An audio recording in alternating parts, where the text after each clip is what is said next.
Hello everyone, आज हम बात करेंगे supplies through electronic commerce operator, जिसे अपन बोल सकते हैं ECO, इलेक्ट्रॉनिक कॉमर्स ऑपरेटर। तो यदि अपन इलेक्ट्रॉनिक कॉमर्स ऑपरेटर के थ्रू यदि सप्लाईज करते हैं तो कौन सा प्रोविजन एप्लीकेबल होगा, कौन सा सेक्शन एप्लीकेबल होगा, तो पहले तो हमें वो समझना होगा। तो यदि कोई भी सप्लाईज यदि किसी इलेक्ट्रॉनिक कॉमर्स ऑपरेटर के थ्रू यदि की जाती है, क्या बेटा, कोई भी सप्लाईज मतलब ये कि यहाँ पे जो नंबर ऑफ जो पर्सन्स हैं वो 2 इन्वॉल्व नहीं है, यहाँ पे 3 इन्वॉल्व है। एक इलेक्ट्रॉनिक कॉमर्स ऑपरेटर, एक सप्लायर जो सप्लाईज कर रहा है, और एक रेसिपिएंट। तो यदि कोई भी सप्लाईज यदि किसी भी इलेक्ट्रॉनिक कॉमर्स ऑपरेटर, स्विगी नाम सुना होगा, अर्बन क्लेप नाम सुना होगा, Amazon, Flipkart, there are number of e-commerce operator at this time, Uber, Ola, Zomato, lot of मतलब अनलिमिटेड एग्जांपल्स। और कोविड में तो सर हमारी ज़िंदगी इससे चली थी सर, हम कहीं जा नहीं पाते थे। स्विगी जिंदाबाद, जोमेटो जिंदाबाद। इलेक्ट्रॉनिक कॉमर्स ऑपरेटर, तो ये जो इलेक्ट्रॉनिक कॉमर्स ऑपरेटर के थ्रू जो भी सप्लाईज की जाती है, मतलब हम जो ऑर्डर देते हैं वो डायरेक्टली सप्लायर को ऑर्डर नहीं देते, हम ऑर्डर देते हैं इलेक्ट्रॉनिक कॉमर्स ऑपरेटर को, and then electronic commerce operator के थ्रू सप्लायर अपनी सप्लाईज करता है। कौन टैक्स पे करेगा, किस तरीके से टैक्स पे किया जाएगा, किसकी लायबिलिटी होगी, तो यहाँ पे जो हमें प्रोविज़न बात करनी है, तो number 1 is section 9 subsection 5। Sir आप तो सेक्शन 52 पढ़ाने वाले थे, बिल्कुल सही बात है, क्योंकि हमें तो आज क्या पढ़ना था, टैक्स कलेक्टेड एज सोर्स पढ़ना था। तो कुछ बच्चे कंफ्यूज हो गए, सर हमें सेक्शन 52 पढ़ना था, क्योंकि लास्ट क्लास में हमने बात की थी सेक्शन 51। तो ये सेक्शन 95 कहाँ से आया, क्योंकि ये कनेक्टेड प्रोविजन। और मैंने पहले ही बोला था कि जो वर्ड आता है ना, हम तो CID है, पूरा पोस्टमार्टम करते हैं। तो सेक्शन 52 आपको तभी समझ में आएगा जब आपको सेक्शन 95 भी समझ में आना चाहिए, क्योंकि section 95 must be read with section 52। ये दोनों साथ में पढ़ा जाना चाहिए हमेशा, क्योंकि कनेक्टेड है। इससे पूरा का पूरा इलेक्ट्रॉनिक कॉमर्स ऑपरेटर क्लियर हो जाता है। ये तो आपको समझ में आ रहा है कि इलेक्ट्रॉनिक कॉमर्स ऑपरेटर होता क्या है। तो हम बात करते हैं ये रेसिपिएंट, ये पर्सन अपने घर के बाहर आई क्या जाने के लिए, कॉलेज जाने के लिए। अब क्यों बोलूँ, बॉयफ्रेंड के साथ जाने के लिए ना, फालतू बातें तो करता नहीं मैं क्लास में, ठीक है। तो ये क्या, ये बड़ी प्यारी सी लड़की घर के बाहर वेट कर रही है कि जल्दी से आ जाए, क्या आ जाए, उबर की बाइक। तो ये ओला, उबर नहीं, ओला, किसी बच्चे ने बोला ओला तो उसकी बात रख ली अपन ने, ओला के थ्रू। तो इसने क्या किया, ओला पे एक्टिवा बाइक का ऑर्डर दिया, और इधर ये बाइक वाला आया, हो सकता है बॉयफ्रेंड हो या बाइक वाला हो, जो भी हो, ठीक है, अपन बाद में बात करेंगे। तो ठीक है, जो भी है। तो अभी फिलहाल तो ये सप्लायर क्या है बेटा, फालतू बातें हो गई बहुत, तो ठीक है। तो इसका मतलब ये हुआ कि डायरेक्टली आपने सप्लायर से कांटेक्ट नहीं किया, जो किसी ज़माने में किया करते थे। ऑटो वाले जाना, कितना लेगा रे भैया, ना ना ना ना ना, आजकल आप डायरेक्टली सप्लायर से बात करता ही नहीं। आप किसी ऑटो वाले को बुलाता ही नहीं, आप तो किसको बुलाता है, ओला वाले को बुलाता है, ओए ओला वाला इधर आ। अब वो ऑटो भी लेके आ सकता है, बाइक भी लेके आ सकता है, कार भी लेके आ सकता है, वो आपकी मर्जी। उसे पूछता है, वो शेयरिंग वाला कंसेप्ट भी है। अभी शायद चल नहीं रहा होगा क्योंकि कोविड का टाइम है, वो एक बात अलग है, लेकिन there number of options are there कि आपको बाइक चाहिए, आपको मतलब ऑटो चाहिए, कार चाहिए, शेयरिंग में चाहिए, बड़ी कार चाहिए, छोटी कार चाहिए, दोनों ऑप्शंस मिलते हैं। मिनी, क्या कह रहा, बात समझ में आ रही बेटा? सर बिल्कुल आ रही है। तो यहाँ पे रेसिपिएंट जो घर के बाहर निकले, उसने बोला मुझे बाइक चाहिए, तो उसे बाइक का ऑर्डर ओला पे दिया। उसने ऑर्डर किस पे दिया, ओला पे। जो भी नियरेस्ट बाइक वाला था, सप्लायर वो आया, चलो कहाँ जाने का है, उसने ऑलरेडी नेविगेशन ऑन कर रखा है कि यहाँ पे जाने का है, तो ठीक है। तो इधर इस सप्लायर ने सर्विसेज प्रोवाइड की रेसिपिएंट को, किसके थ्रू, इलेक्ट्रॉनिक कॉमर्स ऑपरेटर के थ्रू। पहला पॉइंट आपको ये देखना पड़ेगा, जब भी इलेक्ट्रॉनिक कॉमर्स ऑपरेटर के थ्रू सर्विसेज प्रोवाइड की जाएगी या कोई भी गुड्स प्रोवाइड किया जाएगा, तो पहले तो आपको ये देखना है कि कौन सा सेक्शन एप्लीकेबल होगा। 9(5) में भी ई कॉमर्स ऑपरेटर की बात की गई है, और सेक्शन 52 में भी ई कॉमर्स ऑपरेटर की बात की गई है। तो सबसे पहले तो हम आइडेंटिफाई करेंगे which section will be applicable first, 9(5) या 52। तो आपको सबसे पहले समझना पड़ेगा कि सेक्शन 9(5) तभी एप्लीकेबल होगा जब सर्विसेज प्रोवाइड की जाएगी। मतलब ये कि जो अमेजन मोबाइल देता है, फ्लिपकार्ट जो टीवी देता है, बेटा फ्लिपकार्ट का कोई टीवी है क्या? नहीं। अमेजन का कोई मोबाइल है क्या? नहीं। मोबाइल किसका है? सैमसंग का। मोबाइल किसका है? वन प्लस का। लेकिन आपने ऑर्डर किस पे दिया? अमेजन पे। ऑर्डर किस पे दिया? फ्लिपकार्ट पे। समझ में आया कि नहीं आया? तो ये ई कॉमर्स ऑपरेटर सर्विसेज भी देते हैं, ये ई कॉमर्स ऑपरेटर गुड्स भी सप्लाई करते हैं सप्लायर के द्वारा, मतलब देता सप्लायर है लेकिन ई कॉमर्स ऑपरेटर के थ्रू गुड्स या सर्विसेज सप्लाई की जाती है। लेकिन सेक्शन 9(5) तभी एप्लीकेबल होगा जब किसी सप्लायर ने क्या दिया हो? सर्विसेज दिए, ओनली सर्विसेज। सर क्या सारी सर्विसेज कवर्ड है? नो। सेक्शन 9(5) ये कहता है कि यहाँ पे हम उन्हीं सप्लायर को कवर करते हैं जो सर्विसेज देते हैं और क्या ना ना ना ना ना ना ना ना ना ओनली स्पेसिफाइड सर्विसेज देते हैं। कौन सी सर्विसेज मेरे साथ बोलेंगे सब? ऑनलाइन वाले बच्चे भी साथ में। स्पेसिफाइड सर्विसेज कितनी कितनी? 3। अभी आगे बताऊंगा मैं। मतलब ये कि सेक्शन 9(5) ई कॉमर्स ऑपरेटर के थ्रू सप्लाईज करने के ऊपर एप्लीकेबल होता है, लेकिन ओनली सर्विसेज, वो भी सारी सर्विसेज नहीं, वो भी स्पेसिफाइड सर्विसेज, वो भी स्पेसिफाइड सर्विसेज यदि सप्लाई की जाती है किसी सप्लायर के द्वारा, कैसे? इलेक्ट्रॉनिक कॉमर्स ऑपरेटर के थ्रू किसी भी पर्सन को, तो देन सेक्शन 9 सब सेक्शन 5 ये कहता है कि लायबिलिटी सप्लायर की होती है, लेकिन ये लायबिलिटी सप्लायर से लेके हम डाल देंगे ई कॉमर्स ऑपरेटर के थ्रू। लेकिन ये प्रोविजन जो लायबिलिटी शिफ्ट कर देता है कि supply is not liable to pay GST, बोलो मेरे साथ, supply is not liable to pay GST, who is liable?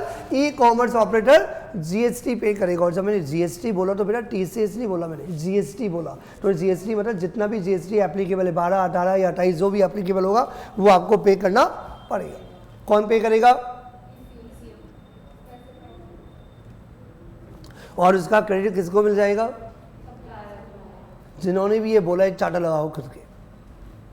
जब जीएसटी पे करने की लायबिलिटी होती है तो कभी क्रेडिट मिलता नहीं है। जब लायबिलिटी मेरी हो, आप पे कर दो, तो फिर मेरे को क्रेडिट मिलेगा। मैंने क्या बोला? क्या बोला मैंने? मैंने बोला सप्लायर की लायबिलिटी, हमने बोला शिफ्ट कर दिया, हमने बोला सप्लायर तू टैक्स नहीं पे करेगा, तुम टैक्स नहीं पे करोगे यदि तुमने, बोलो मेरे साथ, स्पेसिफाइड सर्विसेज, बोलो क्या दिया? यदि तुम सप्लायर हो और स्पेसिफाइड सर्विसेज किसके थ्रू देते हो? बोलो किसके थ्रू? क्या क्या कंडीशन है मेरे साथ बोलेंगे? किसी भी सप्लायर ने यदि सर्विसेज दी, कौन सी सर्विसेज? 3 आगे आएगा।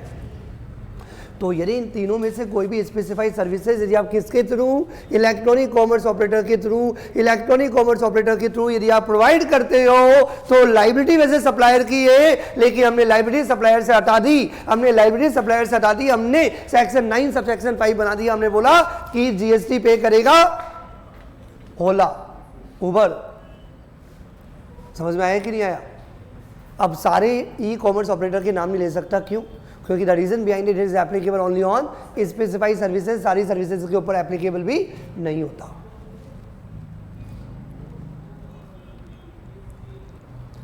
तो कौन जीएसटी पे करेगा बेटा? ई कॉमर्स ऑपरेटर। और जब ई कॉमर्स ऑपरेटर जीएसटी पे करने के लिए लायबल है तो यहाँ पे ये वाला स्टाइल नहीं आएगा। क्या वो कौन सा वाला स्टाइल? कि जो भी ई कॉमर्स ऑपरेटर जीएसटी पे करेगा उसका क्रेडिट सप्लायर को मिल जाएगा। भैया सप्लायर को क्रेडिट किस बात का मिलेगा? सप्लायर तो जीएसटी पे करने के लिए लायबल ई नहीं है। हमने लायबिलिटी किसके ऊपर डाल दी है? ई कॉमर्स ऑपरेटर के ऊपर डाल दी है। सब सप्लायर की कोई लायबिलिटी नहीं है। E commerce operator is liable to pay GST on the supplies made by the supplier. समझ में आया कि नहीं आया? तो जो भी सप्लाई सप्लायर के द्वारा दी जा रही है, सप्लायर को ही जीएसटी पे करना है, लेकिन हमने लायबिलिटी सप्लायर से हटा दी। हमने लायबिलिटी किसके ऊपर डाल दी? ई कॉमर्स ऑपरेटर के ऊपर डाल दी कि ई commerce operator section 9 sub section 5 के अंदर कौन सी बेटा? स्पेसिफाइड सर्विसेज जो प्रोवाइड की जाती है सप्लायर के द्वारा, तो ई कॉमर्स ऑपरेटर जो भी जीएसटी एप्लीकेबल होगा इन सर्विसेज पर, वॉट एवर एप्लीकेबल उतना जीएसटी पे करेगा। लेकिन ये बात याद रखनी पड़ेगी, सेक्शन 9 सब सेक्शन 5 में जो लायबिलिटी जीएसटी पे करने की जो ई कॉमर्स ऑपरेटर के ऊपर आती है वो तभी आती है जब 3 सर्विसेज हो। कितनी? अब मुझे पता है बच्चा यही जानना चाहता है सर ये कौन कौन सी 3 स्पेसिफाइड सर्विसेज हैं जब सेक्शन 9(5) एप्लीकेबल होगा, लायबिलिटी सप्लायर की नहीं होगी। बोलो लायबिलिटी, बोलो मेरे साथ, लायबिलिटी सप्लायर की नहीं होगी, लायबिलिटी सप्लायर की नहीं होगी, लायबिलिटी ई कॉमर्स ऑपरेटर की होगी। लायबिलिटी किसकी होगी? ई कॉमर्स ऑपरेटर की होगी। ये भी आपको टिप्स पे याद होगा, ये कौन कौन से स्पेसिफाइड सर्विसेज है। और आपको याद आ रहा होगा, जब मैंने आपको पहला चैप्टर पढ़ाया था सेक्शन 9 वाला, याद आ रहा होगा, तो मैंने आपको सेक्शन 9 सब सेक्शन 1 और सेक्शन 9 सब सेक्शन 2 ओनली 2 ही लेवी पढ़ा के छोड़ दिया था।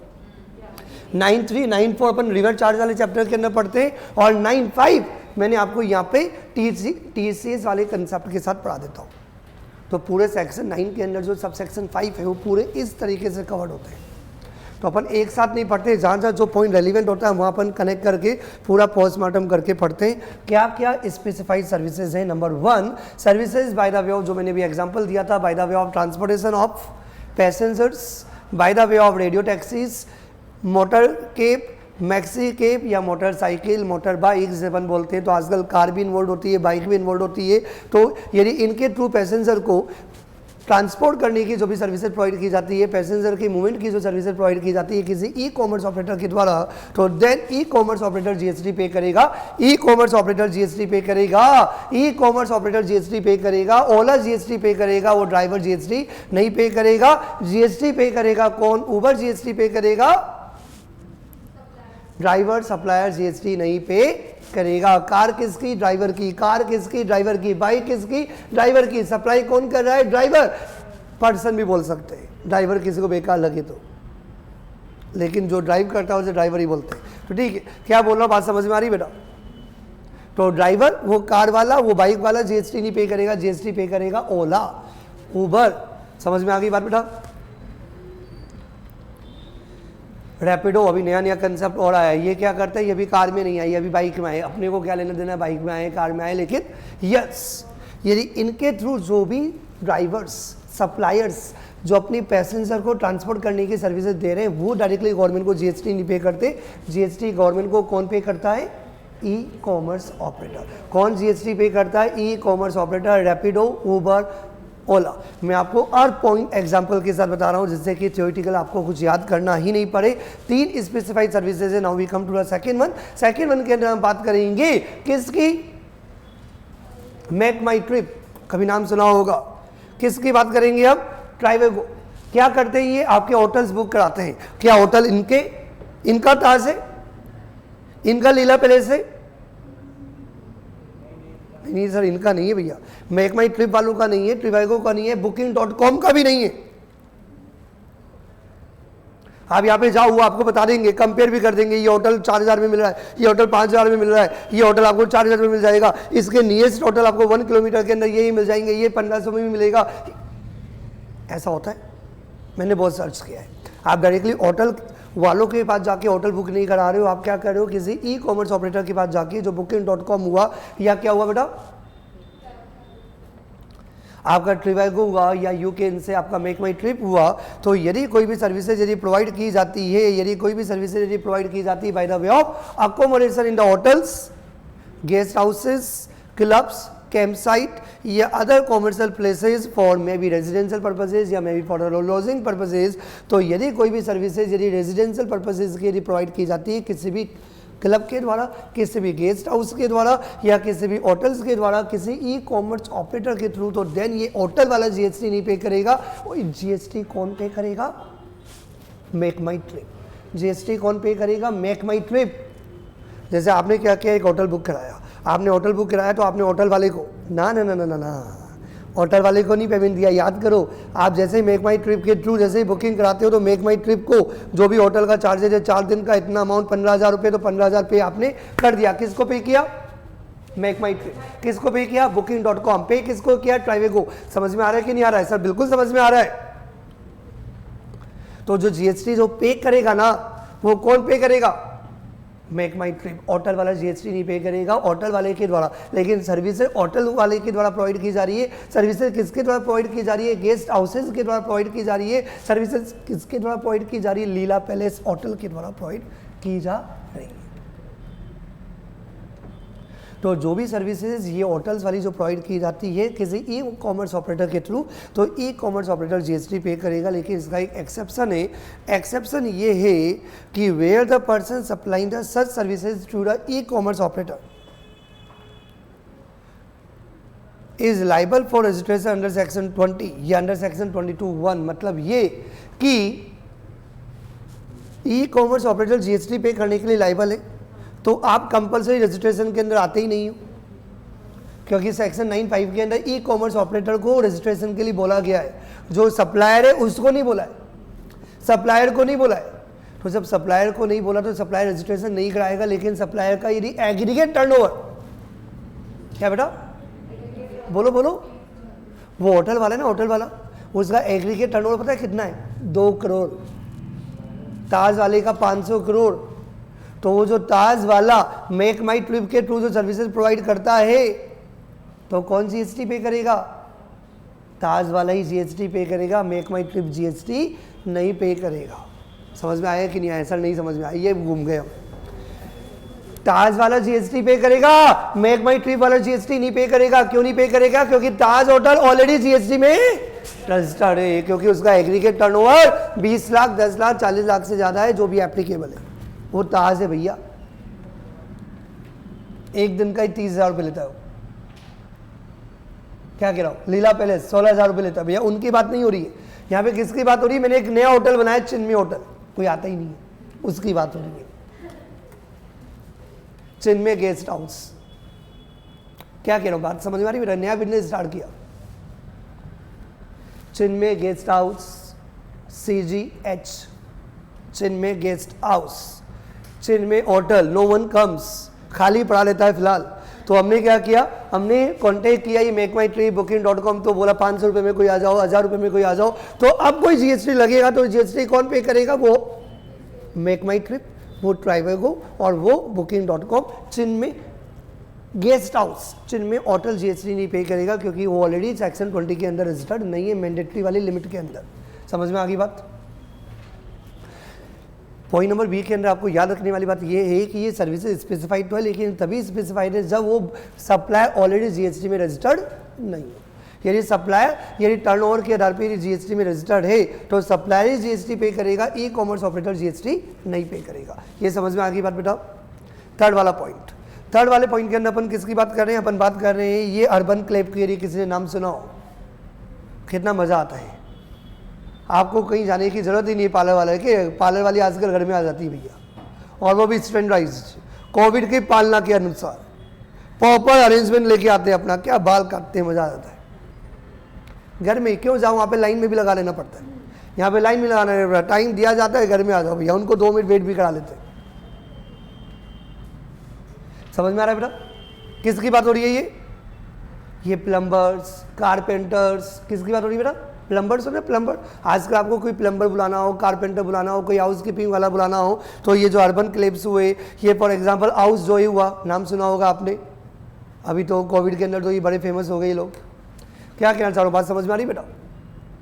तो ये जो भी एप्स है जिनके थ्रू ये सर्विसेज प्रोवाइड की जाती है ई कॉमर्स ऑपरेटर, तो जो सप्लायर है प्लम्बर या कारपेंटर या हाउस कीपिंग वाला बंदा, वो जीएसटी नहीं पे करेगा। जीएसटी कौन पे करेगा? हाउस जॉय, ये ई कॉमर्स ऑपरेटर। समझ में आ गई बात बेटा? लेकिन इसमें भी वही कंसेप्ट है, यदि वो प्लम्बर समझ में आता है बेटा? प्लम्बर, कारपेंटर, तो वो जो प्लम्बर है, वो जो कारपेंटर है, कौन बेटा बोलो ऐसा? वो प्लम्बर, वो कारपेंटर, यदि ऑलरेडी जीएसटी में रजिस्टर्ड है, क्योंकि उसका टर्नओवर 20 लाख से ज्यादा है, ऐसा कोई एक्सपर्ट प्लम्बर हो, कोई एक्सपर्ट कारपेंटर हो, जो हाउस जॉय के अंदर भी आता हो और ऑलरेडी उसका इंडिविजुअल टर्नओवर भी 20 लाख और 40 लाख से ज़्यादा होता हो, तो बात अलग है। तब तो सेक्शन 20 के अंदर ऑलरेडी रजिस्टर्ड हो गया। जब आप ऑलरेडी रजिस्टर्ड हो गए तो देन ये जो हाउस जॉय वो जीएसटी नहीं पे करेगा, देन ऑलरेडी सप्लायर खुद जीएसटी पे करेगा। लेकिन यदि सप्लायर जीएसटी में रजिस्टर्ड नहीं है, देन सप्लायर ने यदि किसी ई कॉमर्स ऑपरेटर के थ्रू यदि अपनी सर्विसेज सप्लाई की है, तो कौन जीएसटी पे करेगा? ई कॉमर्स ऑपरेटर जीएसटी पे करेगा। समझ में आ गई बात बेटा? कितनी सर्विसेज होगी? 5, 3। इन 3 के अलावा सेक्शन 9(5) एप्लीकेबल नहीं होगा। मतलब सेक्शन 9 सब सेक्शन 5 के अंदर जो हमने लायबिलिटी सप्लायर से हटाई है, सप्लायर के बिहाफ पे नहीं बोला मैंने लायबिलिटी की बात की बेटा। मतलब लायबिलिटी सप्लायर की है, हमने बोला सप्लायर तुम जीएसटी नहीं पे करोगे, जीएसटी कौन पे करेगा? और मैंने कुछ सगुन का नहीं बोला, छोटा सा अमाउंट नहीं बोला मैंने, चढ़ावा नहीं बोला मैंने, जो मैंने टीडीएस में जो बात बोली थी चढ़ावा दे देना आपको उसका क्रेडिट मिल जाएगा, मैंने वो वर्ड यूज नहीं किया, मैंने बोला लायबिलिटी सप्लायर की, लेकिन सप्लायर से हटा के ई कॉमर्स ऑपरेटर जीएसटी पे करेगा यदि सप्लायर यदि 3 स्पेसिफाइड सर्विसेज यदि किसी ई कॉमर्स ऑपरेटर के थ्रू दे रहा है। सर क्लियर, आज के बाद आपको कभी कंफ्यूजन होगा ही नहीं। इसी के साथ में आपको जिसके साथ कंफ्यूजन होता है वो मैं डायरेक्टली आपको पढ़ा देता हूँ। Section 52 TCS tax collected at source, ये दोनों कंसेप्ट एक जगह लिखना जिससे कि आपको कंपैरिजन के साथ ये अच्छी तरह क्लियर हो, फ्यूचर में कभी आपको प्रॉब्लम भी नहीं आए।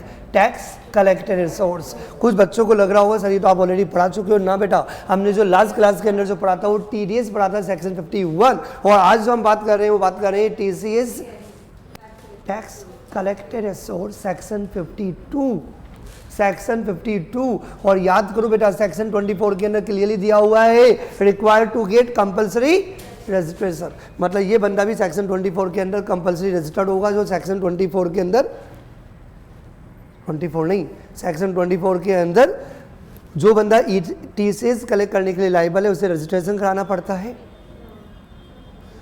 अब हम बात करेंगे कि ये क्या है TCS, क्योंकि आप रजिस्टर्ड हो हमें ये पता है, नहीं कौन क्यों कैसे।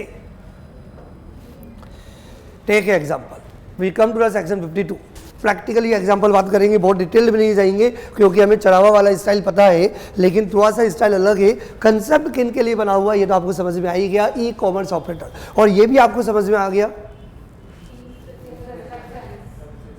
के अलावा क्योंकि 3 स्पेसिफाइड सर्विसेज पे तो सेक्शन 9 सब सेक्शन 5 एप्लीकेबल होगा, तो 3 स्पेसिफाइड सर्विसेज के अलावा कोई भी गुड्स या कोई भी सर्विसेज यदि किसी भी ई कॉमर्स ऑपरेटर के द्वारा दी जाती है। ई कॉमर्स ऑपरेटर के एग्जांपल ईबे भी है ना, कोई ईबे है ना सर, अमेजन तो है, फ्लिपकार्ट तो है, और भी बहुत सारे नंबर ऑफ। किसकी बात हो रही है, अब चलो कुछ बातें भी कर लें। अभी विक्की कौशल कुछ ज़्यादा ही फेमस हो रहा है, रीज़न सबको पता ही है, कैटरीना के बात से गई इसलिए, ठीक है जो भी है, मजाक हो गया बहुत, कम टू द पॉइंट। किसकी बात हो रही है बेटा, विक्की कौशल की बात हो रही है। विक्की कौशल का कुछ ज़्यादा ही लॉटरी अभी खुला हुआ है, तो इससे सोचा चलो एक काम करते हैं, माइक्रोमैक्स, मेक इन इंडिया, हम तो मेक इन इंडिया में बिलीव करते हैं भैया ये, ठीक है। तो ये विक्की कौशल, किसकी बात हो रही बेटा, सामने देखो, तो विक्की कौशल को क्या चाहिए बेटा, माइक्रोमैक्स का नोट 1 चाहिए, तो इसने माइक्रोमैक्स के पास गया और जाके परचेज किया। नहीं, जमाना ऑनलाइन परचेज करने का है, तो इसने माइक्रोमैक्स से डायरेक्टली परचेज नहीं किया, इसने ऑर्डर दिया, माइक्रोमैक्स को डायरेक्टली ऑर्डर देने की बजाय इसे फ्लिपकार्ट को क्या किया, ऑर्डर दिया और पेमेंट दे दिया मोबाइल परचेज करने के लिए। कौन सा, नोट 1। लेकिन फ्लिपकार्ट के पास माइक्रोमैक्स बनाती है फ्लिपकार्ट, नो, फ्लिपकार्ट सप्लाई नहीं करती है, सप्लाई करवाती है सप्लायर के थ्रू, फ्लिपकार्ट तो सिर्फ ऑर्डर लेती है। फ्लिपकार्ट तो क्या करती है, क्योंकि फ्लिपकार्ट का काम ये भी नहीं है कि खरीद के बेचती है, खरीद के बेचती भी नहीं है वो, जैसे डीलर्स करते हैं, खरीदा बेचा, उनको कोई मतलब नहीं, उनका तो अपना पोर्टल है, उस पोर्टल के थ्रू वो ऑर्डर लेती है, वो सप्लाई करती है, उनका अपना एक मैकेनिज्म है। तो मतलब ये कि विक्की कौशल ने फ्लिपकार्ट पे ऑर्डर दिया, बोला कि मुझे ये मोबाइल परचेज करना है, और जो पेमेंट बनता है वो डायरेक्टली अपने कार्ड के थ्रू पेमेंट दे दिया। नाउ ये सप्लायर क्या करेगा, ये ई कॉमर्स ऑपरेटर फ्लिपकार्ट के थ्रू सप्लाई करेगा मोबाइल। हमने जो एग्जांपल दिया वो मोबाइल, लेकिन हमें पता है सेक्शन 52 में भी गुड्स, में भी सर्विसेज और में भी बोथ, लेकिन आपको समझ में आ गया होगा, इसे मैं जल्दी क्लियर कर दूंगा। अदर देन कोई कंफ्यूजन, तो किसी भी ई कॉमर्स ऑपरेटर के थ्रू कोई भी गुड्स या कोई भी सर्विसेज या कोई भी दोनों यदि किसी भी सप्लायर के द्वारा यदि किसी पर्सन को यदि प्रोवाइड किए जाते हैं, तो जीएसटी कौन पे करेगा, सप्लायर ही पे करेगा। सेक्शन 9(5) में तो हमने लायबिलिटी सप्लायर से हटा दी थी।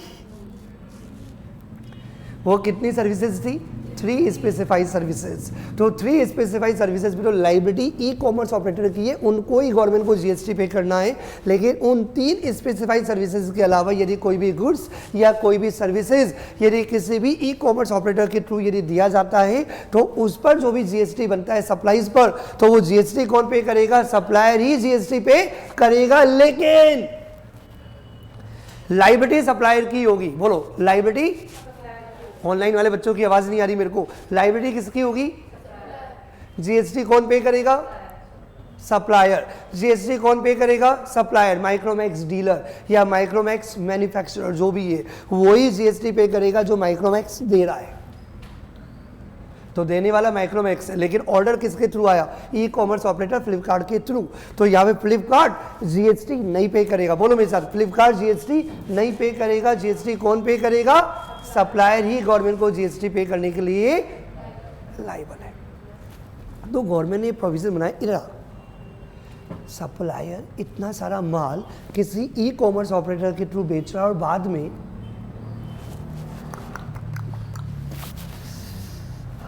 कुछ समझ में आया? सारे बिल खा गया, उन सप्लाईज को रिकॉर्ड में नहीं लेके आए। तो इतना सारा माल आपने क्या किया? ऑनलाइन बेचा। इतना सारा माल आपने ऑनलाइन बेचा, इतना सारा माल आपने किसी ई कॉमर्स ऑपरेटर प्लेटफॉर्म के थ्रू बेचा और बाद में जब जीएसटी पे करने की बारी आई माल ही नहीं बिकता रहे। यार बर्बाद हो गए हम। क्योंकि आजकल जब से ई कॉमर्स ऑपरेटर आया है तो बड़ी बड़ी दुकानों की जरूरत भी नहीं है। आपने कहीं भी अपनी शॉप रखी, कहीं भी कि जो दिखती भी नहीं हो, लेकिन हो सकता है आप लाखों का करोड़ों का माल बेचते हो। तो ऐसे लोग रिकॉर्ड में आने चाहिए। बोलो, ऐसे लोग रिकॉर्ड में आने चाहिए। तो ऐसे लोगों को रिकॉर्ड में लाने के लिए क्या किया जाए? चरावा। क्या किया जाए? बोलो, क्या किया जाए?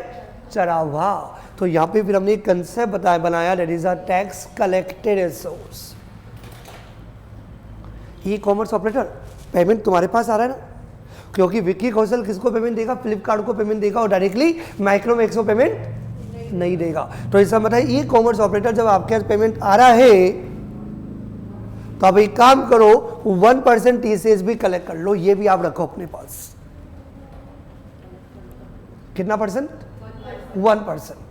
तो 1% एक बार टीसीएस कलेक्ट करके जब आप गवर्नमेंट को पे कर दोगे, 1% टीसीएस कलेक्ट करके जब आप गवर्नमेंट को पे कर दोगे तो गवर्नमेंट 1% के हिसाब से पता लगा लेगी कि सप्लायर ने पूरे महीने में कितना माल बेचा होगा।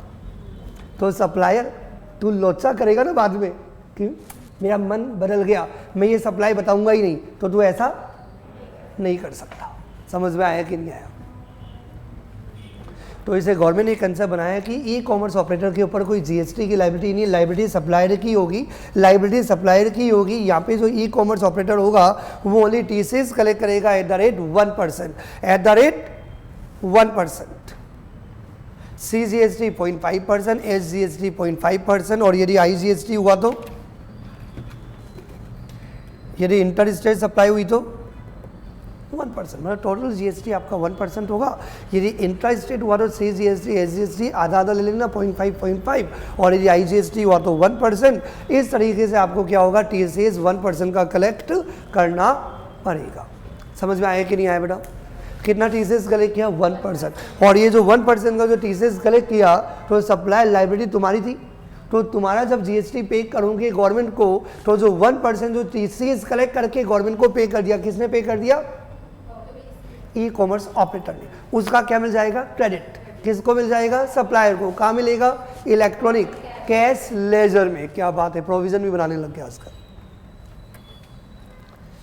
तो ई कॉमर्स ऑपरेटर सिर्फ टीसीएस पे करने के लिए लायबल है। E commerce operator only TCS पे करने के लिए लायबल है एट द रेट 1%, लेकिन लायबिलिटी किसकी होगी? सप्लायर की होगी। और यही आपको याद आ रहा होगा सेक्शन 24 में, उनमें दोनों पॉइंट आते थे। जो बंदा टीसीएस कलेक्ट करने के लिए लायबल है उसे मैंडेटरी रजिस्ट्रेशन कराना पड़ेगा, और ऐसे ई कॉमर्स ऑपरेटर के थ्रू जो पर्सन सप्लाईज करते हैं उनको भी रजिस्ट्रेशन। याद आया? याद करो बेटा। उसमें एग्जेम्पशन मिल जाता है, वो अलग है, लेकिन एक बार सेक्शन 24 के अंदर दोनों पॉइंट कवर्ड है। मतलब कुछ नोटिफिकेशन एग्जेम्पशन आ जाती है, वो एक अलग बात है, लेकिन एक बार आप सेक्शन 24 के अंदर देखोगे तो दोनों पॉइंट दिए हुए हैं। दोनों पॉइंट मतलब सेक्शन 52 के अंदर जो टीसीएस कलेक्ट करने के लिए जो ई कॉमर्स ऑपरेटर लाइबल है वो रजिस्ट्रेशन करवाएगा, एज वेल एज जो पर्सन ऐसे ई कॉमर्स ऑपरेटर के थ्रू सप्लाईज कर रहे हैं उनको भी मैंडेटरी रजिस्ट्रेशन करवाना पड़ेगा। फिर छोटा मोटा एग्जाम्पशन नोटिफिकेशन दिया हुआ है वो एक बार आप देख लेना, मैंने उस वाले चैप्टर के अंदर ऑलरेडी बता दिया था। यहाँ पे हम जो बात कर रहे हैं वो लाइबिलिटी सप्लायर की होगी। लाइबिलिटी सप्लायर की होगी तो ऑब्वियसली जीएसटी पे करने के लिए सप्लायर लाइबल है, लाइबल सप्लायर है, लेकिन ई कॉमर्स ऑपरेटर क्या करेगा, ओनली टीसीएस कलेक्ट करेगा और वो भी कितना परसेंट, 1%। तो टीडीएस का रेट कितना है, टीडीएस का रेट है 2% और टीसीएस का रेट है 1%। टीसीएस का रेट है 1%। कोई कंफ्यूजन? तो यदि कोई भी सप्लायर कोई भी गुड्स सर्विसेज और बहुत यदि किसी भी रेसिपिएंट को प्रोवाइड करता है other than the specified services where the consideration, क्या लिखा हुआ बेटा, where the consideration with respect to such supplies is to be collected by e commerce operator. और यही होता है प्रैक्टिकली। इस लाइन की कोई वैल्यू नहीं है क्योंकि लाइन तो हमें पता है सर, ई कॉमर्स ऑपरेटर के थ्रू वाले केसेस के अंदर आप कभी सप्लायर को पे नहीं करते, सप्लायर को भी पे कर दो तो आपका इंडिकेशन ये होता है कि आपने पे किसको किया है, ई कॉमर्स ऑपरेटर को ही पे किया। तो आप पेमेंट किसको करते हो, ई कॉमर्स ऑपरेटर। जैसे आपने कैश ऑन डिलीवरी भी लिया तो कैश ऑन डिलीवरी में भी आपका इंटेंशन क्या होता है, we have made the payment to Amazon. आप ये नहीं बोलते कि सप्लायर को दिया, अमेजन को पेमेंट दिया है। जैसे कि आपने कैश ऑन डिलीवरी पे कोई माल खरीदा और बाद में आपने 7 दिनों के अंदर रिटर्न करा लिया तो आपको रिटर्न कौन करेगा पेमेंट, सप्लायर थोड़ी करता है, अमेजन करता है, फ्लिपकार्ट करता है। समझ में आया कि नहीं आया? तो इसका मतलब क्या हुआ कि हम पूरा का पूरा कंसिडरेशन किसको पे करते हैं, सप्लायर को नहीं देते, ई कॉमर्स ऑपरेटर को देते हैं। तो ई कॉमर्स ऑपरेटर के द्वारा पूरा का पूरा पेमेंट लिया जाता है। तो ये ई कॉमर्स ऑपरेटर क्या करेगा, ये जो भी अमाउंट कलेक्ट करेगा तो ये टीसीएस भी कलेक्ट करेगा एट द रेट 1%। सर किसका 1%? Of the net value of taxable supplies made through it. ये गवर्नमेंट को पे करना है एवरी मंथ एंड होने के बाद। मतलब आपको पता है अमेजन, फ्लिपकार्ट पता है, यदि ये 500 करोड़ का यदि माल बेच रहे हैं तो 1 करोड़ का माल इनका रिटर्न भी होता है। अभी कोविड में थोड़ा सा रिटर्न पॉलिसी नहीं है, कम है या ना के बराबर है, ये बात अलग है। वरना जो अमेजन को जानते हैं, जो फ्लिपकार्ट को जानते हैं, उनको पता है सर कितना रिटर्न। सर मैंने ही अब तक 2 लाख का माल खरीदा तो नाना करके से 50,000 का रिटर्न भी किया है। तो हम क्या करते हैं, 4 कपड़े खरीदते हैं, 2 पसंद करते हैं, 2 रिटर्न कर देते हैं, हमारे कुछ होता ही नहीं है, वेरी इजी। सर तभी तो खरीदते हैं ऑनलाइन। मैंने बोला अभी कोविड वाला जो सिनेरियो उसके अंदर return policy is not applicable, वो एक अलग गेम है, लेकिन नॉर्मली यदि आप बात करो तो रिटर्न पॉलिसीज होती है। इसलिए ई कॉमर्स ऑपरेटर के अंदर बहुत बार रिटर्न बहुत ज़्यादा होता है, बहुत होता है। इसलिए अमेजन ने टोटल 500 करोड़ का माल, मतलब 500 करोड़ का पेमेंट एक बार आ गया सप्लाईज के अगेंस्ट, तो 500 करोड़ पे 1% टीसीएस कलेक्ट नहीं किया जाएगा क्योंकि उनको भी पता है और गवर्नमेंट को भी पता है कि ई कॉमर्स ऑपरेटर ने जो अपना सिस्टम डेवलप्ड किया है वो इसी के आधार पे किया है कि पेमेंट तो हम ले लेते हैं लेकिन ये रिटर्नेबल है। ये 7 दिन के अंदर आप रिटर्न करा लो, पूरा का पूरा पैसा आ जाएगा। और इन्होंने ऐसा कर दिखाया है। ये हमारे लोकल बिजनेसमैन की तरह नहीं है जो बोलते कुछ और करते कुछ और है। कोई कस्टमर को चाहिए सर्विस, ये बोलते हैं 4 दिन में डिलीवर होगा, अमेजन बोलता है 2 दिन के अंदर डिलीवर होकर आ जाता है। मैं दिखाता 5 है, आता 1 दिन में, आता 2 दिन में, और वही हमारे लोकल डीलर्स बोलते अभी अभी और आता 10 दिन में, और इसलिए लोकल डीलर बर्बाद होगा। लोग बोलते हैं सर लोकल डीलर क्यों बर्बाद है, वो अपने पाँव पे खुद ही कुल्हाड़ी मारते हैं। मीठा बोलना है, अमेजन बोलता है मीठा नहीं बोलता, 5 दिन बोलता हूँ, 3 दिन में डिलीवर होगा। लोग बोलते हैं वाह। लोकल डीलर बोलता है रिटर्न करूंगा, अगले दिन ही रिटर्न नहीं करता। अमेजन बोलता है 7 दिन के अंदर रिटर्न, और ज्यादा बोले तो तू ही माल रख ले, पैसा भी ले ले। वाह। चलो फालतू तारीफ होगी, अपने को यहाँ पे लोकल डीलर वर्सेस अमेजन नहीं करना। ये अपन कोई और क्लास के अंदर बात करेंगे कि पर्सन बिजनेसमैन क्यों बेटर नहीं कर पा रहे लोकल, वो अपन बाद में बात करेंगे। वो अपनी क्लास का पार्ट नहीं, अपन तो कौन है, टैक्स वाले लोग हैं, तो टैक्स की बात करेंगे। इसलिए कि अमेजन ने टोटल 500 करोड़ का पैसा आया भी तो 100 करोड़ का या 50 करोड़ का या 1 करोड़ का, तो हमने क्या वर्ड यूज किया, नेट वैल्यू। क्या वर्ड यूज किया, नेट वैल्यू, टोटल वैल्यू नहीं।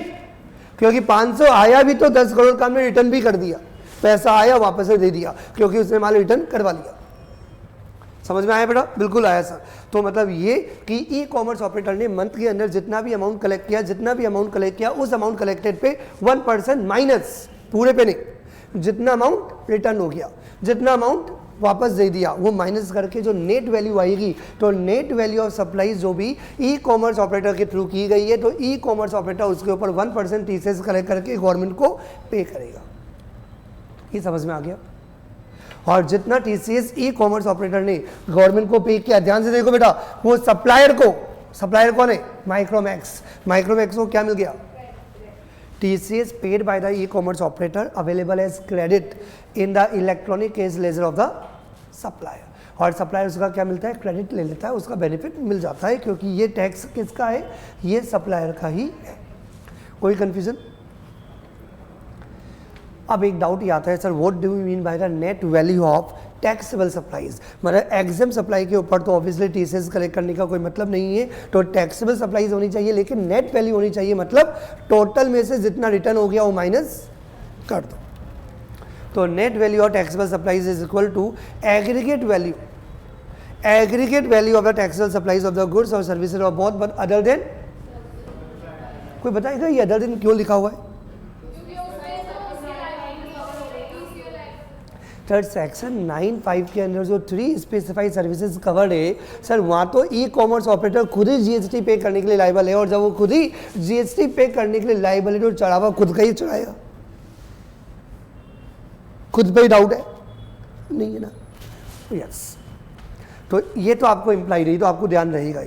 तो 3 स्पेसिफाइड सर्विसेज के अलावा सेक्शन 9(5) की सर्विसेज के अलावा यदि ई कॉमर्स ऑपरेटर ने जो भी गुड सर्विसेज और जो भी सप्लाईज किया उसके लिए जितना भी टैक्सेबल सप्लाईज किया गया, जितना भी एग्रीगेट वैल्यू क्या किया है? कलेक्टेड या made during any month by all registered person through the operator. मतलब जितने भी पर्सन है, इंडिविजुअल नहीं होता, ई कॉमर्स ऑपरेटर देखा था, मतलब अमेजन, फ्लिपकार्ट, तो अमेजन क्या देखेगा? जितने भी पर्सन है, तो जितने भी पर्सन है उन्होंने जितना भी सप्लाईज किया मेरे थ्रू, तो जितने भी पर्सन ने मेरे थ्रू सप्लाईज किया है तो लायबिलिटी तो उन सप्लायर की होगी।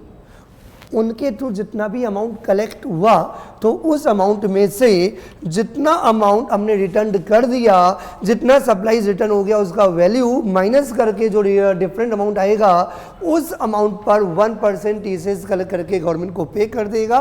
और ये जो टीसीएस टैक्स था किसका? सप्लायर का ही, तो उसका क्रेडिट सप्लायर को मिल जाएगा, सप्लायर को मिल जाएगा। कोई कंफ्यूजन बेटा?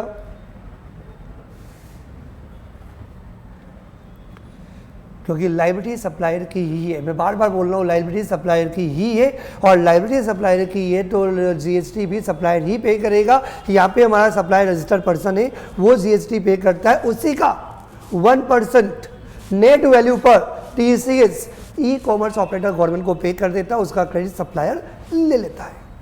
ये था हमारा सेक्शन 52। तो कुछ फॉर्मेलिटीज हम देख लेते हैं। नंबर 1, चाहे टीडीएस का प्रोविजन हो सेक्शन 51, चाहे हमारा टीसीएस का कंसेप्ट हो सेक्शन 52, दोनों के अंदर जो मंथ है, मंथ एंड होने के 10 डेज के अंदर आपको गवर्नमेंट को ये अमाउंट पे करना होता है। तो time limit to deposit the TCS within 10 days after the end of the month in which such collection is made. मतलब जब ये कलेक्शन आया, जब ये पैसा आया, तो जो भी आपका नेट वैल्यू है उस नेट वैल्यू पर जितना भी आपका टीसीएस बनता है वो 1% नेक्स्ट मंथ के 10 डेज के अंदर पे कर दो। मतलब ये कि अमेजन या फ्लिपकार्ट क्या करेंगे, फॉर एग्जांपल जनवरी मंथ के अंदर जितना भी कलेक्शंस आया तो नेट वैल्यू पे 1% टीसीएस कलेक्ट करके गवर्नमेंट को पे कर देंगे।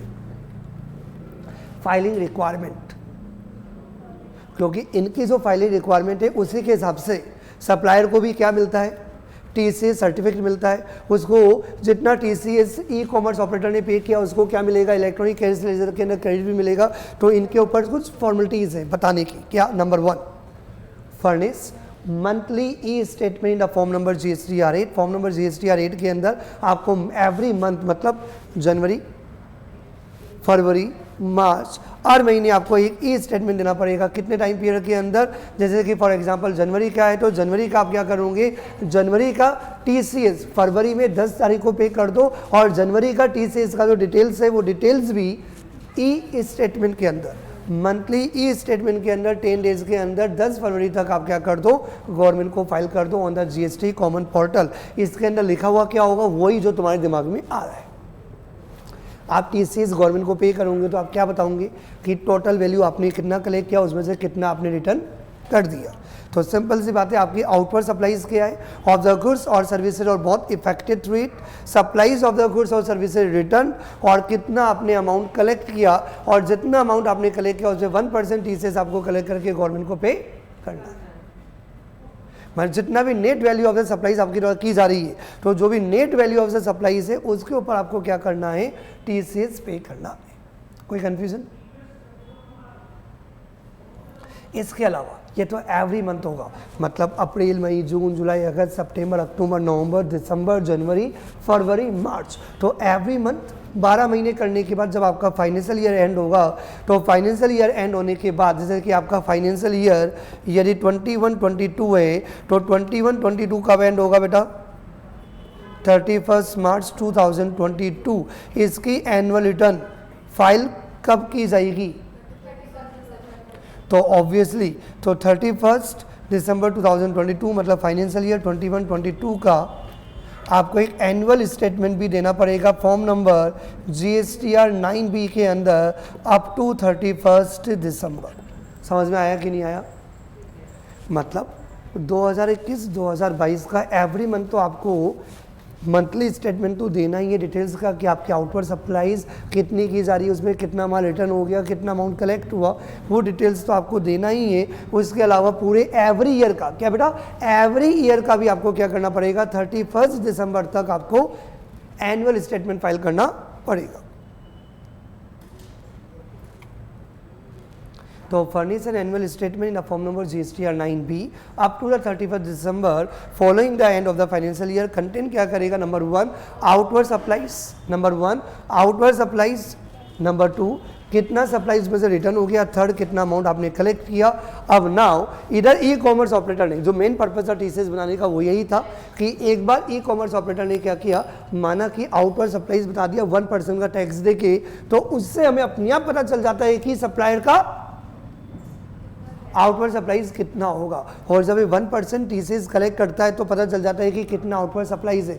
तो जो आउटवर्ड सप्लाईज किसने बताई, ई कॉमर्स ऑपरेटर ने, और जो रजिस्टर्ड सप्लायर होगा वो भी अपनी आउटवर्ड सप्लाईज बताएगा, तो दोनों क्या हो जाएगी, तो रजिस्टर्ड सप्लायर क्या नहीं कर पाएगा, फ्रॉड, मैनिपुलेट नहीं कर पाएगा। This is the purpose of TCS. समझ में आया कि नहीं आया? Note number 1, section 52, subsection 8, matching of the details furnished by the e-commerce operator with the details furnished by the supplier। दोनों को मैच किया जाएगा और यदि कोई भी डिफरेंसेस होगा तो सप्लायर की टैक्स लायबिलिटी में ऐड कर दिया जाएगा। जिस भी मंथ का वो ड्यू होगा उस मंथ के अंदर सप्लायर की लायबिलिटी में ऐड करके इंटरेस्ट भी लगा दिया जाएगा, यदि डिफरेंसेस आता है तो ये मैचिंग करने के कंसेप्ट की वजह से हम टीसीएस का प्रोविजन लेके आए थे। नोट नंबर 2 जो मैंने बता दिया, if there is any discrepancies in the value of the supplies, मतलब कौन सी सप्लाईज, जो सप्लाई ई कॉमर्स ऑपरेटर के थ्रू सप्लायर ने की है, तो ई कॉमर्स ऑपरेटर ने जो आउटवर्ड सप्लाई सप्लायर की बताई है और जो सप्लायर ने खुद ने अपनी सप्लाईज बताई है, उन दोनों को कंपेयर किया जाएगा, मैच किया जाएगा। मैच हो गया, मैटर क्लोज्ड। लेकिन मैचिंग नहीं हुआ, डिस्क्रिपेंसीज मतलब डिफरेंसेस आया, और यदि दोनों वैल्यू यदि मैच नहीं हुई तो उसको रेक्टिफाई करने के लिए रीजनेबल टाइम पीरियड दिया जाएगा, और यदि वो रीजनेबल टाइम पीरियड के अंदर रेक्टिफाइड नहीं हुआ तो ये अमाउंट सप्लायर की आउटपुट टैक्स लायबिलिटी के अंदर ऐड कर दिया जाएगा अलोंग विथ इंटरेस्ट। कोई confusion? Last provision of this chapter section 52, और आज हमारा ये टॉपिक खत्म हो जाएगा। When TCS provisions not applicable. ये थ्योरेटिकल प्रोविज़न है, आपको सिर्फ याद करना है कि टीसीएस का प्रोविज़न कब का अप्लाई नहीं होगा, when GST is payable under reverse charge mechanism. मतलब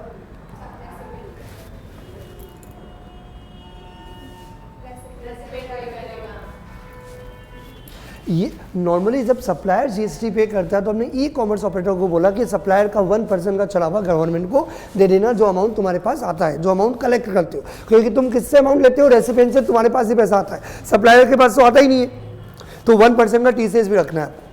और ये गवर्नमेंट को देना है, ये गवर्नमेंट को देना है। समझ में आ गई बात?